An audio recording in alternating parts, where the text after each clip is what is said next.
Assalamualaikum warahmatullahi wabarakatuh. Ashama harka fuuni akkam jirtan dhaggeeffattoonni YouTube channel Sofu Marab. Bakkuma jirtanitti nageenyi kan koo kan jaalalaa fi kan kabajaa isin harka weechaa har'as video haarawaan walitti deebinee jirra. Video har'aa keessatti gaafii namoota baay'ee kan ta'e maalidha? Google Chrome yookaan browser biraa irratti YouTube Studio irra ni seenna yoo jennee nu seensisu gara appicha YouTube Studio kanatti nu fudhata jechuun jettan jirtanii. Kana jechuun YouTube Studio browser keessanii irra yoo seentan Google Chrome ta'uu danda'a, browser biraa ta'uu danda'a irra seentanii YouTube Studio kan isin qarqaaru maalidha?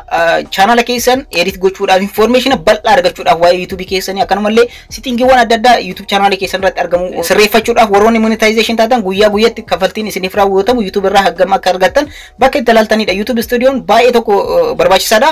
Isa kanarra jechuudha. Isa appiidhaan jiru kanarra isa kanatti browser kanatti yoo fayyadamtan baay'ee tokko gaariidha jechuudha.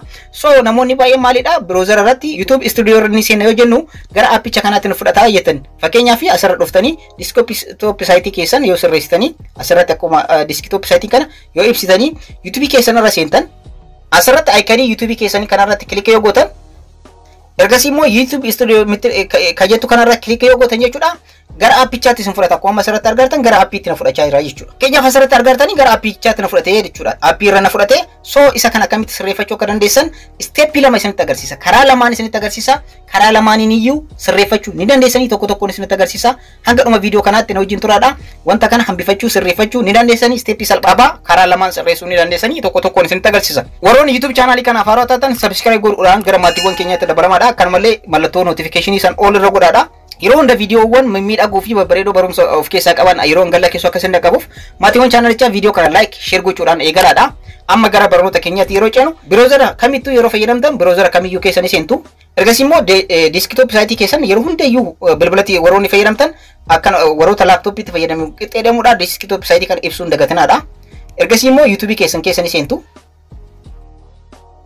Asirra dhuftanii profaayilii yookaan icon profaayilii YouTube keessanii kanarratti click yoo gootan YouTube Studio bifa kanaan isin dhufti. Asirratti yoo tuqxan gara appichaatti isin fudhata. Appicha YouTube Studio bilbila keessan irraa yoo qabaattanidha. Appii kana yoo bilbila keessan irraa qabaatan already isiniif bana rakkoon qabu. Warroonni appicha garuu appii YouTube Studio jedhamu san ofirraa qabdan asirra yoo tuqxan wantoota amma isinitti agarsiisu lamaan kanneen yoo sirreeffatin garasitti isin fudhata jechuudha.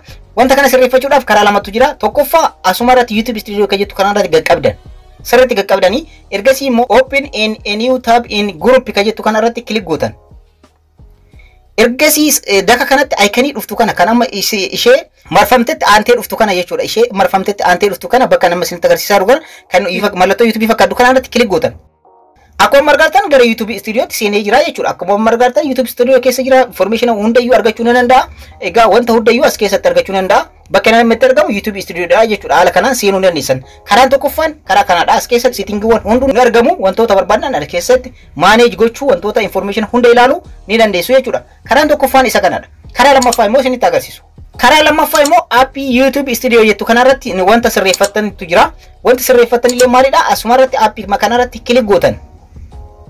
Ergasii immoo asirratti mallattoo raajifannoo kan fakkaatu kanarratti details kan jettu jechuudha. Isa kanarratti click gootan. Bilbila tokko tokko irra details jedhee jalatti isinii dhufa. Kan koo haala kanaan dhufe waan ta'eef mallattoo kanarratti click gootan. Ergasii immoo set as default kan jedhu kanarratti click gootanii. Ergasii immoo open support links kan jedhu kana jira. Open support links kan jedhu kanarratti click gootan. Ergasii immoo in other app kan jedhu jira. Kan dhumarra jiru.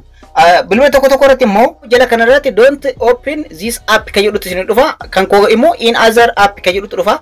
An asirratti godhadha jechuudha. Isin garuu isa dhumarra jirtu kana jechuudha. Egaa jalqaba irratti open support links kan jedhutu isin dhufa jechuudha. Asirra click erga gootanii booda dhuma kanarratti don't open this app kan jedhutu isin dhufa. Bilbila kan koo irratti in other app kan jedhu irra godhadha jechuudha. Haala kanaan ni sirreeffatanii kana kan sirreeffatan appii YouTube Studio irratti ergasii immoo akkamitti akka karaa salphaa ta'een isinitti agarsiisu asirra ni seentanii YouTube keessan irra ni seentu. Desktop site keessan ni ibsitanii asirra dhuftanii desktop site keessan ni ibsitan. Ergasii immoo icon profaayilii YouTube keessanii kanarratti click gootanii. Ergasii immoo YouTube Studio kan jettu kana amma duratti gara appichaatti nu fudhachaa ture amma immoo nu fudhatu ni ilaaltu asirra click gootan. Egaa akkuma asirraa argaa jirtan YouTube studio keessa seennee jirra jechuudha. Haala kanaan bakka as information guutuutti argannu asirratti sittingiiwwan argaman argaa jirtan jedhee yaada. Sittingiiwwan kanneen akka barbaadanitti manage gochuu dandeessanii information guutuu asirraa argachuu dandeessanii soo gara YouTube studio keessanitti bifa kanaan isin seensisa jechuudha. Isin rakkisu.